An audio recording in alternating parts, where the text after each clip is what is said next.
안녕하세요, 여러분. 네, 제가 잠깐 기도하고 그리고 오늘 말씀 증거하는 시간 갖겠습니다. 하나님 아버지 감사합니다. 하나님 오늘도 우리가 주의 말씀 앞에 섰습니다. 하나님 부족한 종이 하나님 말씀을 전하지만 하나님 이 말씀 가운데 주의 성령께서 임하여 주시고 주의 진리 가운데 우리로 인도하여 주셔서 하나님 이 말씀으로 말미암아 우리가 먹고 마실 수 있는 주의 살과 피를 먹고 마실 수 있는 그러한 시간이 되기를 참으로 원합니다. 하나님 그 말씀이 주의 살과 피가 하나님 우리의 마지막 이 땅에서의 이 마지막 시대를 살아갈 때 실제적인 양식과 실제적인 음식이 될 수 있도록 하나님 우리로 인도하여 주시기를 원합니다. 하나님 말씀을 듣는 자나 전하는 자나 다 주의 말씀 앞에 서 있는 것입니다. 하나님 그 말씀으로 말미암아 우리가 살아갈 수 있사오매 아버지 오늘도 주께서 함께하여 주셔서 하나님 말씀을 듣는 자나 전하는 자나 주의 말씀 앞에 부복하며 굴복하며 주의 말씀으로 말미암아 하나님 살아갈 수 있도록 하나님 우리에게 적용될 수 있도록 하나님 그 말씀이 하나님 우리의 삶 가운데 생각날 수 있도록 하나님 그 말씀이 우리 삶 가운데 우리의 삶을 해석할 수 있도록 우리 자신을 해석할 수 있도록 하나님 우리가 주의 말씀으로 말미암아 하나님 깨달을 수 있는 그러한 시간이 될 수 있도록 주님 역사하여 주시기를 원합니다. 하나님 말씀 증거의 첫 시간입니다. 하나님 마치는 시간까지 주께서 함께하여 주시고 오늘도 역시 방해가 있을 것이오나 하나님 그 방해가 무용지물이 될 수 있도록 주님 역사하여 주시기를 원합니다. 아버지 부족한 저는 하나님 숨겨주시고 감춰주시고 하나님 말씀이 다 증거된 후에 하나님 오직 말씀만이 생각날 수 있게 하시고 하나님 말씀만이 각인될 수 있는 시간이 되게 하여 주셔서 하나님 온전히 저는 주옵소서. 그러한 시간이 될 수 있도록 주님 역사하여 주시기를 원합니다. 감사하며 예수님의 이름으로 기도했습니다. 아멘. 네, 여러분 오늘도 제가 로마서 말씀을 들고 섰습니다. 예. 이스라엘의 구원과 하나님의 절대 주권이죠. 예. 그래서 로마서 지금 4번째 본론을 계속 진행 중인데요. 소 제목으로는 하나님의 경륜 안에 있는 이스라엘의 소망이라는 소 제목으로 오늘은 3번째 시간을 갖습니다. 네, 그리고 말씀의 본문은 로마서 11장이죠. 계속 5절 6절입니다. 네, 그 다음 본문이죠. 네, 그래서 로마서 11장 5절 6절을 제가 한번 봉독해 보겠습니다. 네, 로마서 11장 5절 6절입니다. 그런즉 이와 같이 지금도 은혜로 택하심을 따라 남은 자가 있느니라. 만일 은혜로 된 것이면 행위로 말미암지 않음이니 그렇지 않으면 은혜가 은혜되지 못하느니라. 네, 이 말씀을 가지고 말씀을 증거하는 시간을 갖겠습니다. 영국 속담에 강을 건너면 하나님은 잊혀진다 라는 속담이 있다고 합니다. 이는 위험 중에 있을 때에는 하나님을 간절히 구하다가 그의 도움을 받아 위험을 극복하고 나면 그 고비를 넘기고 나면 더 이상 기억하지 않는 일들이 유감스럽게 너무나도 우리의 삶 가운데 상당히 많다라는 것을 이 영국 속담에 어떻게 보면 이렇게 증거해주고 있죠, 그렇죠? 예, 많이 이렇게들 한다라는 것입니다. 하여튼 강을 건너면 하나님은 잊혀진다라는 속담이 있대요. 예. 이 속담에 이탈리아판이라고 할 수 있는 이탈리안판이에요. 예, 이탈리아판이라고 할 수 있는 것이 있는데 또 그들의 속담에는 이런 말이 있다고 합니다. 위험이 지나가고 나면 수호성에는 조롱당한다. 위험이 지나가고 나면 수호성에는 조롱당한다. 라는 속담이 있다고 합니다. 이 말은 한층 더 통탄스러운 극심한 배은에 대해서 은혜를 배반하는 거죠. 배은에 대해서 말해주고 있다라고 할 수 있을 것입니다. 위험 시에 그에게 한 맹세들이 다시 안전하게 되었을 때는 이행되지 않는 경우는 아주 흔한 일이 되어지곤 한다라는 것이죠. 그런데 이렇게 값싸게 취급되어지는 은혜를 이렇게 값싸게 취급되어지는 은혜를 한 이야기로 표현되어 줄 수 있을 듯합니다. 어떤 한 가지 이야기로 표현되어 줄 수 있을 듯합니다. 예. 여러분께 이야기 하나를 제가 소개해 드릴까 해요. 예.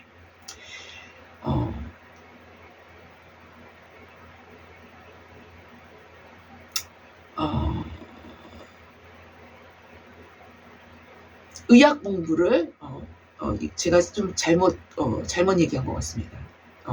근데 은혜를 아주 값비싸게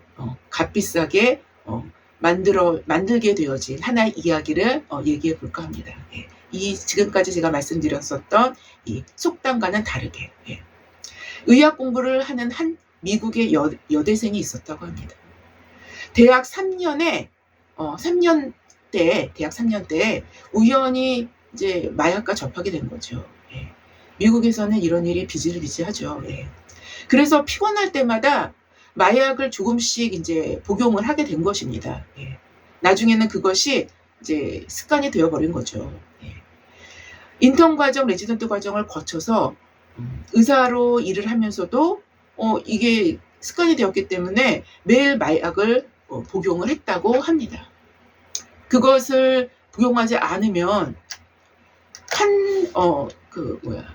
환자를 진료할 수 없을 정도의 이제 그런 상태가 된 것이죠. 예. 나중에 그 사실이 직장 동료에게 알려지게 되었고 할 수 없이 직장을 그만두게 되었는데 마약을 살 수 없는 가난뱅이가 되어버리자 절망에 빠지게 된 것입니다. 그래서 자신의 의지로 마약을 어떻게 해서라도 끊어보기 위해서 아주 피나는 노력을 다했지만 이제 허사였다라는 것이죠. 그런데 어느 날 비 오는 날 저녁에 이제 자살을 결심한 거예요. 비를 잔뜩 맞고 뚝 옆에 저수지로 이제 나아갔습니다. 뚝 위에 올라서서 여태껏 한 번도 불러본 적이 없는 여태껏 자기의 삶에서 한 번도 불러본 적이 없는 그냥 간접적으로 들어본 이름, 예. 하나님, 예. 하나님을 향해서 무릎 꿇고 기도하기 시작했어요. 오 하나님, 나는 아무것도 할 수 없는 사람입니다. 여러분, 이렇게 되면 자신이 아무것도 할 수 없다는 사실을 너무나도 깊이 인식할 수 있게 되는 정황일 수밖에 없죠. 그렇죠? 하나님, 나를 구해 주십시오. 나를 구해 주십시오. 비를 맞으면서 아주 간절하고 뜨겁게 기도를 했던 것입니다. 그런데 갑자기 이제 머리 위가 갑자기 뜨거워지더니만 전신에 그 뜨거움에 막 전이가 되는 거예요. 전이 되기 시작했어요. 그리고 양 어깨를 짓누르고 있던 무거운 짐 같은 것들이 그런 느낌들이 누군가가 양손으로 거두어가는 느낌을 너무나 확실하게 받은 거예요. 예. 순간 그녀는 이 몸 전체가 날아갈 듯한 아주 깃털처럼 가벼워짐을 느낄 수 있었다는 것입니다. 그녀는 그 자리에서 일어나 하나님을 찬양하고 자살하려는 마음을 돌이키고 이제 집으로 돌아간 것입니다. 그 후로는 깨끗이 마약을 끊어버리게 되었고 지금은 마약과 알코올 중독으로 삶을 포기한 사람들을 위해 헌신하고 봉사하고 있다고 합니다. 여러분, 오직 은혜로만 가능한 것이라는 의미는 오직 은혜로만 가능하다라는 의미는 내 의지로 할 수 없다라는 종지부를 찍었을 때 그 의미 자체가 뚜렷이 이해될 수 있게 된다라는 것입니다. 바로 그때서요. 이런 의미에서 생각해 본다라면 자신의 노력과 열심을 다 해보지 않는다라면 이런 의미에서 생각해 봤을 때 자신의 노력과 열심을 다 해보지 않는다라면 최선으로 다 해보지 않는다라면 그래서 자신이 아무것도 할 수 없는 자라는 사실을 진정으로 최선을 다해서 해보지 않는다라면 자신이 아무것도 할 수 없는 자라는 사실을 진정으로 이해할 수 없다라는 거예요. 자신의 무능력을 인식하게 된다라는 것은 뭐예요? 자신이 최선을 다했을 때, 그 종지부를 찍었을 때, 그 부분에서 자신의 무능함을 우리는 인식할 수 있게 되는 거예요. 그 전에는 우리는 우리 자신을 인식할 수 없어요. 그래서 자신이 아무것도 할 수 없는 자라는 사실을 진정으로 이해하지 못한다라면 우리는 은혜에 대해서도 역시 진실되고 참되게 깨달을 수 없게 된다는 것입니다.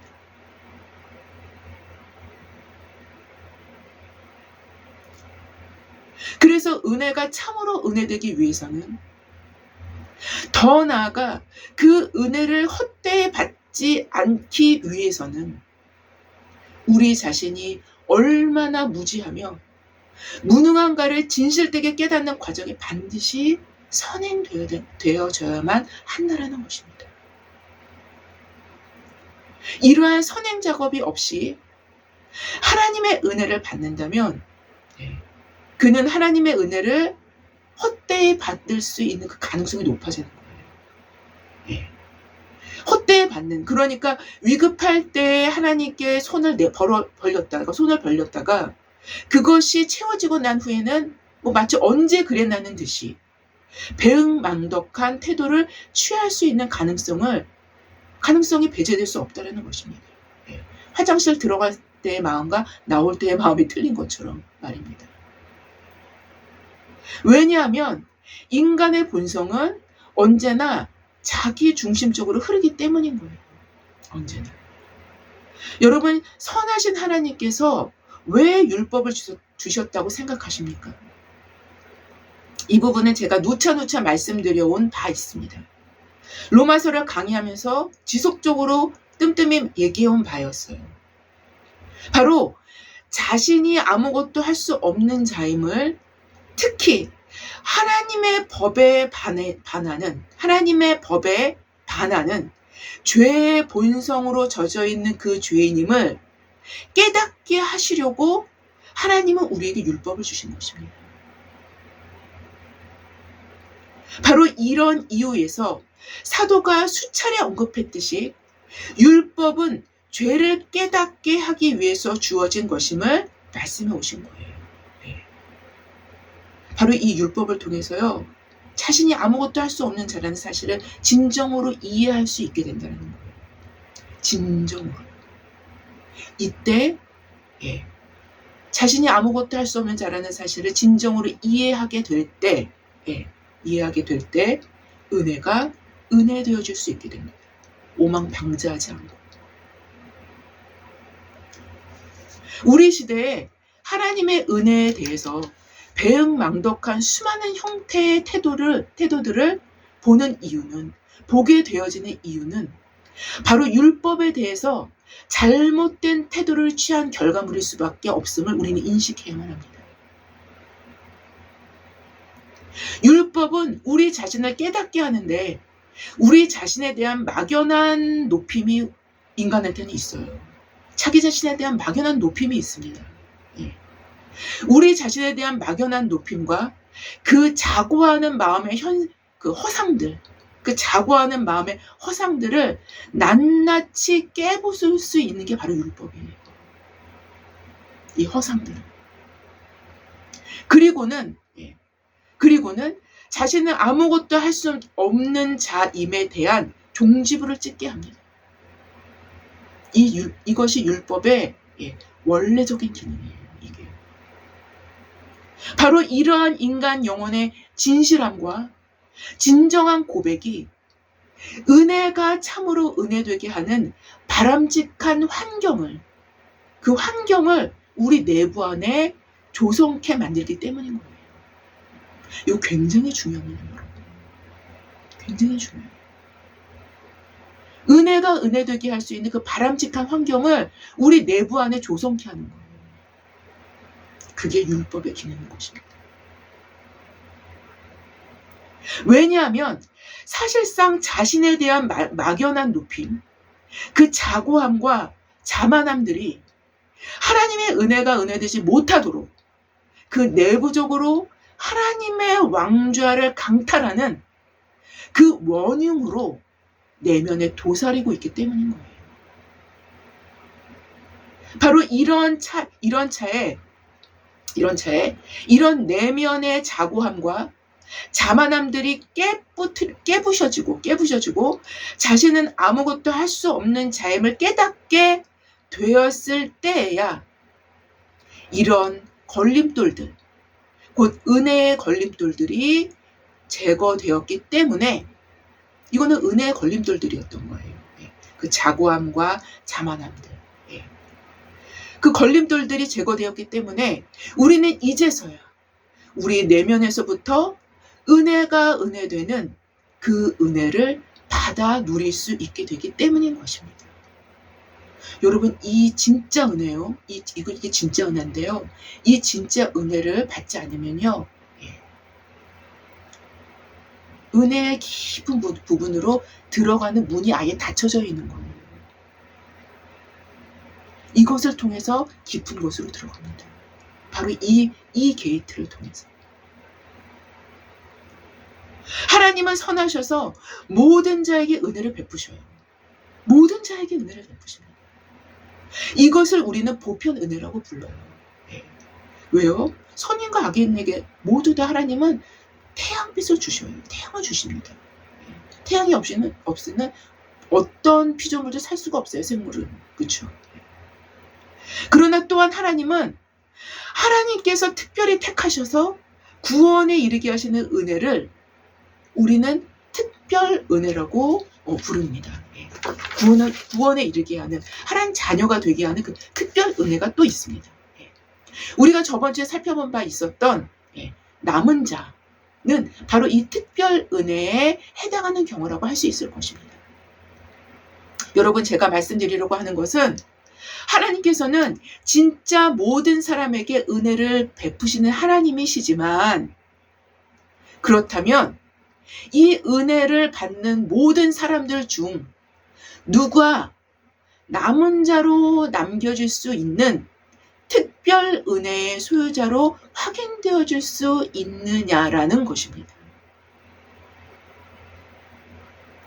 성경의 역사 가운데 남은 자 사상은 면면이 흐르고 있는 매우 핵심적인 흐름들 가운데 하나입니다. 성경에서 이 남은 자 사상은 예수님의 말씀 속에서도 알곡과 가라지 비유를 통해서 예수님도 분명하게 말씀하신 것입니다. 이 알곡과 가라지가 교회 밖이 그 환경일까요? 알곡과 가라지의 환경을 조성하는 것이 교회 밖일까요? 아닙니다. 교회 내부입니다. 교회 안에서 알곡과 가라지가 있다는 거예요. 자신의 타작마당을 정하게 하사, 이렇게 나오죠. 바로 이 문제는 사실상 사활을 결정하는 중대한 문제이며 말세를 살아가는 우리 시대에는 더할 나위 없이 중요한 문제가 될 수밖에 없다는 것입니다. 오늘 본문은 로마서 11장 5절은 이렇게 그래서 기록을 합니다. 그런즉 이와 같이 지금도 은혜로 택하심을 따라 남은 자가 있느니라. 남은 자가 있다라는 것입니다. 오늘 본문의 이 말씀은 4절의 말씀, 곧 엘리야 이야기에서 하나님께서 엘리야에게 답하신 내용에 대한 적용 부분에 해당하는 부분입니다. 다시 말씀드린다면 내가 나를 위하여 바알에게 무릎 꿇지 아니한 사람 7,000명을 남겨두었다 하셨으니 라는 4절 말씀을 그대로 받아서 그대로 받은 말씀인데요. 4절 말씀은 바알 숭배로 인해서 이스라엘이 큰 배교를 하고 있었던 엘리야 시대죠. 엘리야 시대에도 하나님께서 남은 자 7,000명을 은혜로 남겨두신 것과 마찬가지로 지금 사도 바울 당대에도 그 시대에도 즉 이스라엘이 자신의 주인을 알아보지 못하고 메시아를 자기 손으로 잡아 죽인 그야말로 큰 배교 앞에서 역시 하나님은 지금도 은혜로 택하심을 따라 남은 자를 남겨두셨다라는 것입니다. 바로 사도 바울은 이 말을 하고 있는 거예요. 특별히 오늘 본문 5절에서도 사도는 그런즉 이와 같이 지금도 라고 5절을 시작하죠. 그렇죠? 지금도 라고 5절을 시작합니다. 바로 윗구절을 받는 그런즉 이와 같이에 연결되어 나오는 지금도는 시간을 나타내는 곧 현재의 시간을 의미하는 헬라어 용어를 사용을 했어요. 네. 근데 이 헬라어 용어는 카이로스가 라는 용어가 사용된 것입니다. 카이로스. 여러분 아마도 많은 분들이 잘 아시리라고 생각을 해요. 예. 많이 들어서. 예. 헬라어에 사용되는 시간이라는 의미는 두 가지 의미가 있어요. 시간은. 예. 현대어나 아니면은 우리나라 말이나 예. 영어나 네. 다 그냥 시간은 시간입니다. 예. 그러나 헬라어에서는 이 시간이라는 의미를 갖고 있는 용어가 두 가지입니다. 카이로스와 크로노스입니다. 이 두 개의 용어를 사용하는데요. 의미는 당연히 다르겠죠. 용어가 분리된 것처럼. 예. 크로노스는 그저 자연스럽게 흘러가는 시간. 예. 곧 과학으로 확인되어지는 자연과학적인 시간인 거예요. 말하자면. 예. 과학으로 확인되어 입증될 수 있는 그런 규칙적인 시간의 나열들을 의미합니다. 예. 8시 다음에 9시고요. 9시 다음에 10시입니다. 예. 그렇게 시간이 쭉 흘러가는 것을 의미합니다. 그러나 카이로스는 이러한 규칙적인 시간의 나열들을 꿰뚫고 어떠한 일상을 넘어선 중요한 사건이나 중차대한 사건이나 시간 혹은 그런 기간을 말합니다. 네. 성경적으로는 카이로스는 하나님의 시간으로 규칙적인 시간의 나열들을 꿰뚫고 영원히 이 시간 안에 침투하는 것입니다. 영원이라는 시간이 그것도 시간이라고 본다면 영원히 시간 안으로 침투하는 것입니다. 이것이 바로 카이로스인 것입니다. 바로 시간 안에 영원히 침투하는 시간으로 영원이죠. 네. 영원과 시간은 사실상 완전히 대비적인 개념이에요. 네. 시간은 말하자면 영원에 비하면 어떤 한시적인 시간인 것입니다. 끝이 있고 마지막이 있는 거예요. 하지만 영원은 영원 가운데서 시간의 처음을 더 영원으로 끌고 가는 거고 이쪽 방향으로 그리고 마침의 시간을 더 영원으로 끌고 가는 것이에요. 그래서 영원은 영원부터 영원까지 있는 것입니다. 그래서 시간과 영원은 사실상 대비적인 개념인 거예요. 여하튼 바로 시간 안에 이러한 한시적인 이러한 시간 안에 이 시간 안에 영원에 비한다면 시간은 한시적인 것이죠. 그래서 시간 안에 영원히 침투하는 시간으로 세상을 경영하시는 하나님의 경륜적 때가 시간 속으로 들어오고 침투해서 그분이 활동하시는 그때 그 시간으로 표현할 수 있겠다라는 것입니다. 뭐가요? 카이로스가 말입니다. 카이로스의 시간이. 이것이 카이로스이며 하나님의 시간, 바로 그때인 것입니다. 그런데 우리말 성경에서 번역된 그런즉 이와 같이 지금도가 바로 카이로스의 시간이라면 바로 하나님의 시간, 그때에 은혜로 택하심을 받은 남은 자가 있다라는 것입니다. 오늘 본문의 문맥상을 본다면요, 이 카이로스의 시간에 남은 자가 있다라는 거예요. 이 카이로스의 시간으로 인하여 남은 자가 또 생긴다라는 것입니다. 어떤 의미에서는 남은 자가 있다라는 것입니다. 그렇습니다, 여러분. 은혜로 택하심을 받은 남은 자는 오직 카이로스의 때, 하나님의 시간에 보존되어지며 남겨진 바 된다는 것입니다. 보존되어지며 남겨진 바 되어진다는 거예요. 은혜의 시간은 곧 카이로스의 시간이며 그 은혜로 택하심을 받은 자들은 또 다시 카이로스의 시간으로 인하여 남겨지고 보존될 수 있게 되는 것입니다. 하나님은 자기 이름을 위하여 우리를 의의 길로 인도하는 분이시며 하나님은 하나님 자신을 위하여 바알에게 무릎 꿇지 아니한 7,000명을 남겨두시는 분이시라는 것입니다. 사도는 로마서 9장부터 지금 11장에 이르기까지 하나님의 절대 주권, 즉 하나님의 주권적인 택하심을 지속적으로 말해오고 있는 것입니다.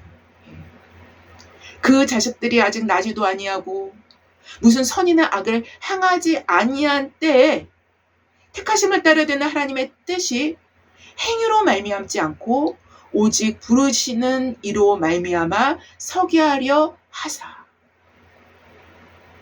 라고 로마서 9장 11절에 말씀하신 바와 같이 결국 하나님의 주권적인 택하심의 교리는 남은 자 사상을 뒷받침해 주게 된다는 것입니다. 이러한 하나님의 택하심은 인간 개개인의 내부적인 어떠함, 즉 조금이나마 하나님이 그를 택하실 수밖에 없는 인간의 어떤 긍정적인 측면이 그 일말이라도 그 사람 속에 내재되어 있어서 그래서 그 사람을 택하는 게 절대로 아니라는 거예요. 그거를 완전히 거부하는 것입니다. 완전히 거부하는 것입니다. 하나님의 택하심의 근거는 전적으로 하나님의 주권적인 경륜에 있는 것이지 사람에게 그 어떠한 일말의 근거도 주지 않습니다. 그 일말의 근거도 사람에게 두지 않는다라는 것입니다. 바로 이런 이유에서 구원은 전적인 하나님의 영역이며 하나님의 선택에 있는 것입니다.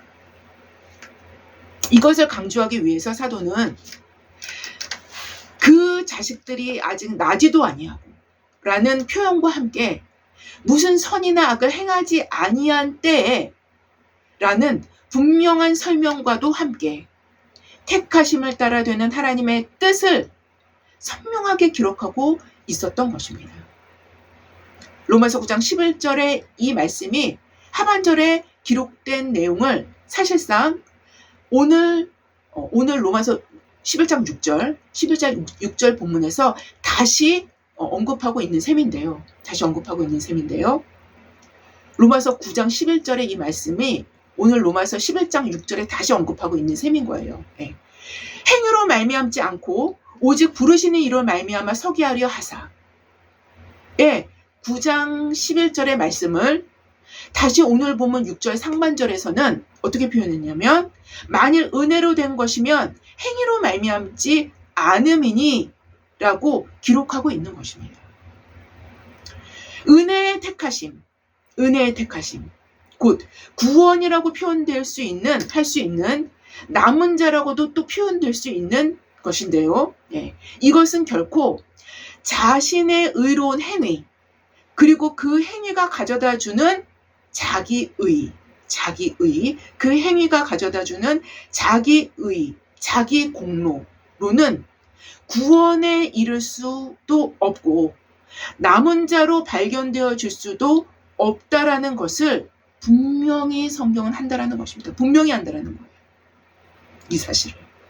오히려 순서를 바꿔서 자신이 아무것도 할 수 없는 자임에 종지부를 찍은 후에 하나님의 은혜가 참으로 그 내면에서 은혜됨으로 인하여 그 은혜의 순종함으로 나타나는 의로운 행위로 하나님의 은혜를 확증하는 행위로 나타나는 일에 있는 것이라는 거예요. 다시 말씀드릴까요, 여러분? 오히려 순서를 바꿔서 자신이 아무것도 할 수 없는 자임의 종지부를 찍은 후에 하나님의 은혜가 참으로 그 내면에서 은혜됨으로 인하여 그때 은혜될 수 있겠다라는 것을 제가 설교 초반부에 말씀드렸어요. 충분히. 예. 하나님의 은혜가 참으로 그 내면에서 은혜됨으로 인하여 그 은혜에 순종함으로 나타나는 의로운 행위인 거예요. 그 은혜에 순종함으로 나타나는 의로운 행위인 거예요. 예. 의로운 행위로 하나님의 은혜를 확증하는 행위가 바로 그 의로운 행위인 것입니다. 하나님의 은혜를 확증하는 행위가 바로 이런 행위인 거예요. 하나님의 은혜를 확증하는 행위로 나타나는 일에 있다라는 것입니다. 여러분, 이 두 가지의 차이는 굉장한 것입니다. 굉장한 거예요. 인간 개인에 대해 이 두 가지의 차이를 구별해내기란 사실상은 쉽지 않아요. 우리가 표면적으로 볼 때는 쉽지가 않습니다. 쉽지 않지만 분명한 것은 그가 하나님의 택하심을 받은 남은 자라면 하나님의 은혜를 결코 헛되이 받지 않습니다. 결코 헛되이 받지 않아요. 이 의미를 좀 더 풀어서 설명할 필요를 저는 느끼는데요. 자신의 실체, 그러니까 인간의 본성을 깊이 인식할수록 자신의 연약함을 그 현실을 한복판에서 처절하게 인식할수록 인간은 인간으로서의 자신을 진실되고 정직하게 볼 수 있게 되는 것입니다. 그제서야. 이것이 사실상의 율법의 기능이었음을 제가 설교 초기에 말씀드렸어요. 그래서 사도 역시 오호라 나는 공고한 사람이로다 이 사망의 몸에서 누가 나를 건져내랴 라고 울부짖었던 것입니다. 그런데요, 이런 것들이 은혜를 헛되이 받지 않게 하는, 은혜가 은혜되게 하는, 그러니까 은혜를 은혜로서 내 마음의 보좌에 옥립케 할 수 있는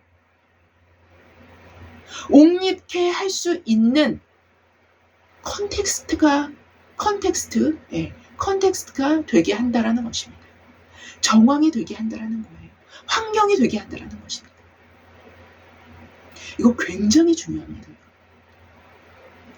이러한 컨텍스트가 없이는 은혜라는 텍스트가 임하더라도 그것을 은혜로 받아들일 수 없게 한다든지 매우 하찮은 것으로 평가절하한다든지 쉽게 자신의 마음에 익숙한 대로 치부하려 들게 한다든지 등등 이런 식의 반응으로 은혜를 헛되이 받게 된다는 것입니다.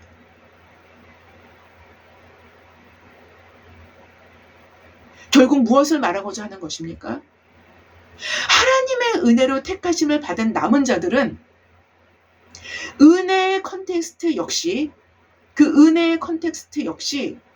하나님께서 준비하셔서 그들로 은혜가 그들 안에서 온전히 은혜될 수 있게 하신다라는 것입니다. 온전히 은혜될 수 있게 한다는 것이에요. 그래서 하나님은 자신의 은혜를 그들이 참으로 속 깊이 인식하며 받아들일 수 있게 하심으로 세상은 변하여도 그들 자신은 변할 수 없는 마음의 인침을 견고하게 하신다라는 것입니다. 세상은 변하여도 세상에 따라가는 게 아닙니다. 세상을 쫓아가는 게 아닙니다. 세상은 변하여도 그 자신은 변할 수 없는 마음의 인침을 견고하게 하신다라는 거예요. 그들로. 이것이 바로 이것입니다. 바로 이것이요. 이것이 바알에게 무릎 꿇지 아니하는, 바알에게 입 맞추지 아니한 남은 자 7천인 거예요.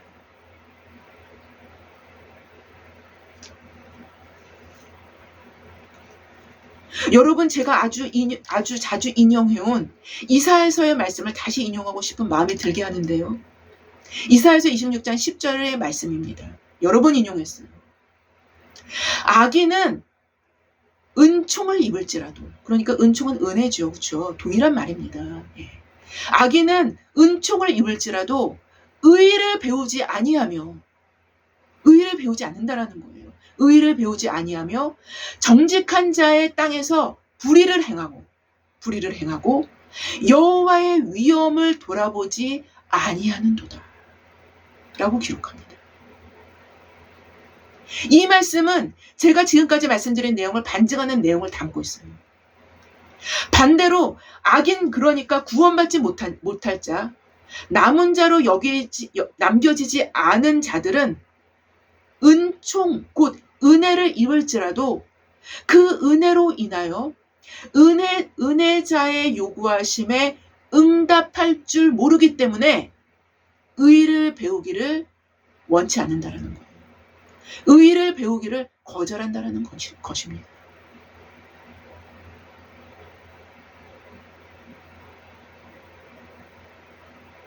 그는 정직한 자의 땅에서 불의를 행하고 여호와의 위엄, 곧 그분의 두려운 그분의 어미하심을, 그분의 두려우심, 그분의 어미하심을 마음에 두지 않는다라는 거예요.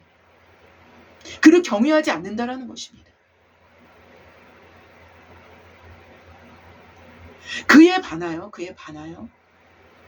남은 자들은 하나님의 은총은 하나님의 은총을 입고 그 은혜에 감사하여 의를 배우게 된다라는 것입니다. 의를 배우게 된다라는 거예요. 그 은혜 때문에라도 의를 배우게 된다라는 것입니다. 그 은혜 때문이라도 의를 갈망하게 된다라는 거예요. 불의가 아닌 정의와 공의의 열매를 갖게 되며, 그래서 언제나 여호와의 인자하심과 위엄을, 그 위엄을 치우치지 않게 마음에 새기며, 좌로나 우로나 치우치지 않게 마음에 새기며 살아가게 된다는 것입니다. 이것은 은혜로 되는 것이지 행함, 곧 자기의 의로운 행함으로 되어지는 일이 결코 아니라는 것입니다. 오히려 은혜로 말미암아 그 은혜가 행함으로 표출되는 것입니다.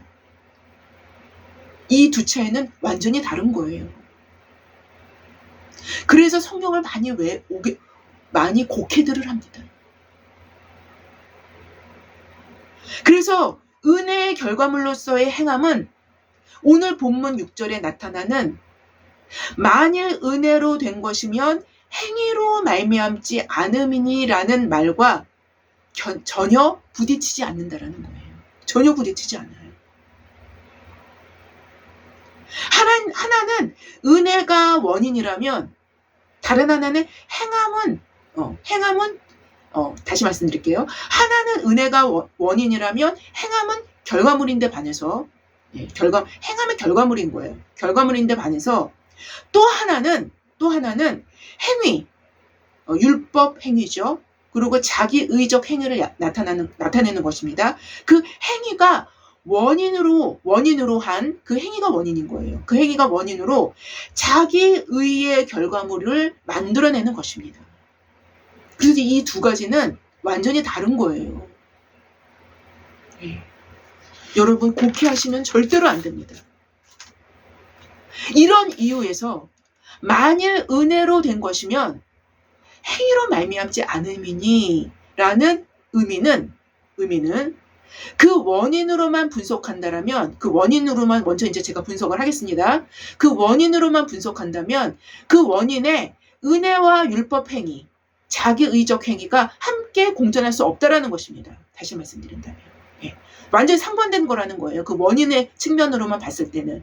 하나는 은혜가 원인되고 하나는 율법 행위, 자기의적 행위가 원인이 된다라면 이 두 가지 원인은 함께 할 수 없이 함께 공존할 수 없다라는 거예요.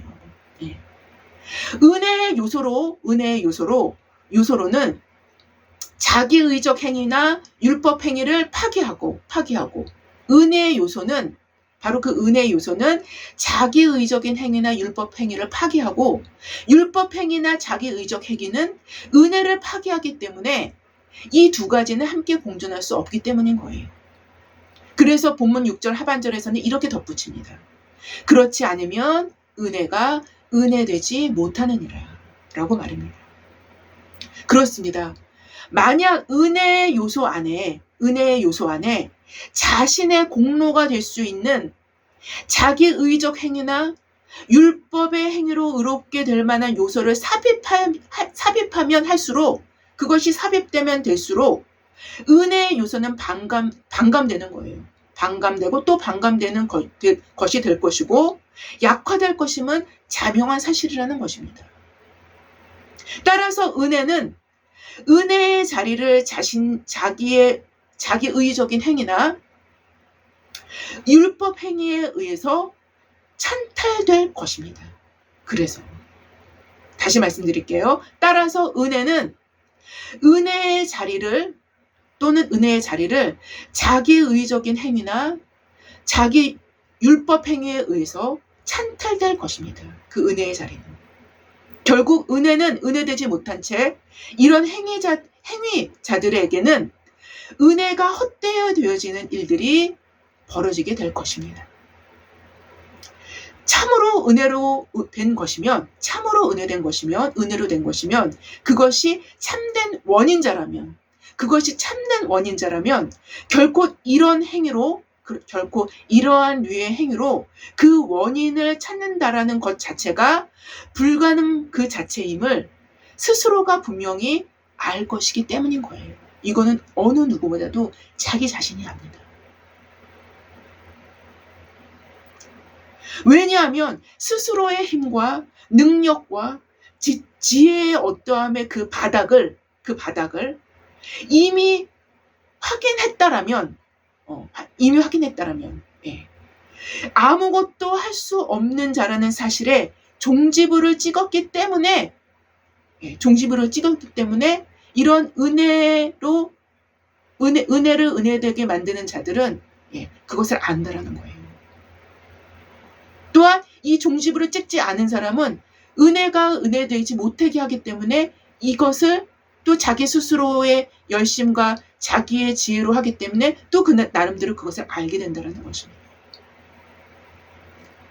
대학 3년 때 마약을 조금씩 시작한 그녀에게는 구원과 삶의 변화가 완전한 은혜로 된 것이며, 그 은혜가 자신의 삶을 변화시킨 참된 원인자였음을 스스로가 분명하게 알았듯이, 그녀는 분명하게 알았다는 거예요.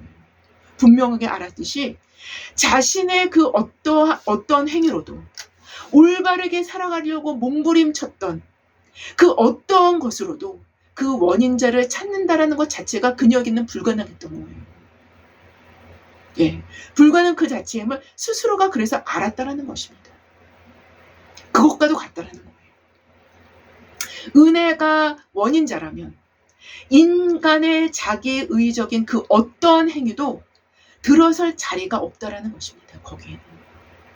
그렇지 않으면 은혜가 은혜되지 못한다라는 것입니다. 이게 오늘 본문인 거예요. 여러분, 우리 시대 그리스도교, 기독교만큼 은혜에 대해 많이 언급하는 그러한 시대도 없었어요. 그리스도교의 역사를 보면. 은혜에 대해서 많이 언급하는 시대도 없을 듯이 그렇게 이 용어는 많은 성도들에게 많이 거론되어지고 오르내립니다. 은혜라는 용어는. 그러나 또 이 은혜라는 용어만큼 많이 왜곡되고 은혜를 헛되이 받는 일들이 도처에서 일어나는 시대도 우리 시대만큼 많지 않습니다. 우리 시대만큼 많은 시대가 없었어요. 은혜를 받아도 의를 배우지 않는 시대를 살아간다는 것입니다. 은혜를 받아도 의를 배우지 않아요. 의를 배우려 들지 않는 것입니다. 이거 잘못된 것입니다, 여러분. 은혜를 받았다 하지만 은혜의 결과물은 은혜의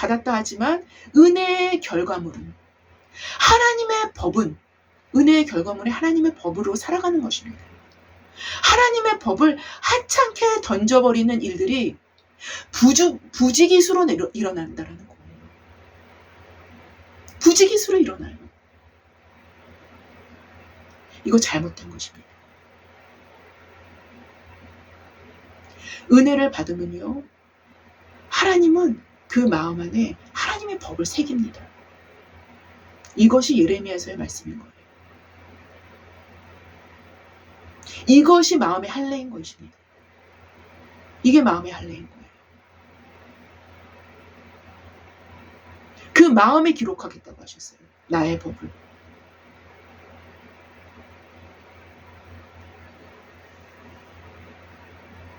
마치 강을 건너면 하나님은 잊혀진다 라는 속담과도 같이, 위험이 지나가고 나면 수어성이는 조롱당한다 라는 속담과도 같이, 우리 시대에는 하나님의 은혜를 조롱하는 수없는 일들이 빈번하게 일어납니다.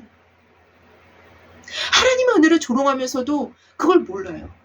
하나님의 은혜를 조롱하면서도 또 은혜를 찾습니다. 그리고 또 조롱을 합니다.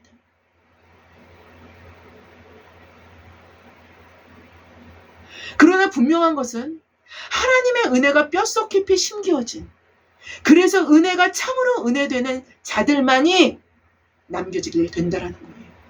그들만이 남겨지게 된다라는 것입니다.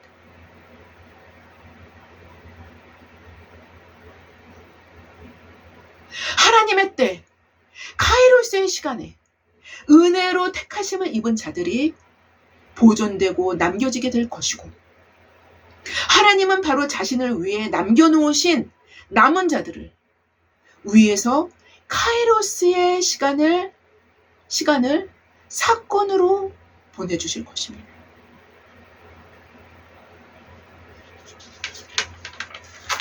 아무쪼록 이 시대를 본받지 않고 마음을 새롭게 함으로 변화를 받아 하나님의 기뻐하시고 온전하신 뜻을 그 뜻대로 살아가는, 하나님의 선하시고 기뻐하시고 온전하신 그 뜻대로 살아가는, 하나님의 은혜 안에서 그 속에서 세상을 분별하고 카이로스의 시간에 은혜로 택하심을 받은 남은 자답게 끝까지 남겨지는 저와 여러분 모두가 되어지기를 주님의 이름으로 기도합니다. 제가 기도하고 마치겠습니다. 하나님 감사합니다. 은혜가 무엇인지 주님 우리에게 알게 하여 주셔서 감사하고, 하나님 왜곡된 은혜를 속편하게 붙잡고 이기주의적으로도 그런 식으로 붙잡아서 자기 입맛에 달 때는 씹고 단맛 다 떨어지면 씹어 버려버리고 뱉어버리고, 하나님 그런 방식의 은혜는 은혜가 아닙니다. 또한 다른 표현으로는 은혜를 헛되이 받는 것입니다. 아버지, 말씀에서 의미되어지는 참된 은혜의 그 의미들을 우리가 깊이 깨닫고 참으로 은혜가 은혜되어질 수 있는 우리의 자신의 삶이 되게 하여 주셔서 마지막까지 남겨지는 자로 하나님의 카이로스의 때를 우리의 삶 가운데 두시는 그 하나님의 은혜를 우리가 항상 경험하면서 나아갈 수 있는 우리 모두가 될 수 있도록 주님 역사하여 주시옵소서. 감사하며 예수님의 이름으로 기도했습니다. 아멘. 감사합니다.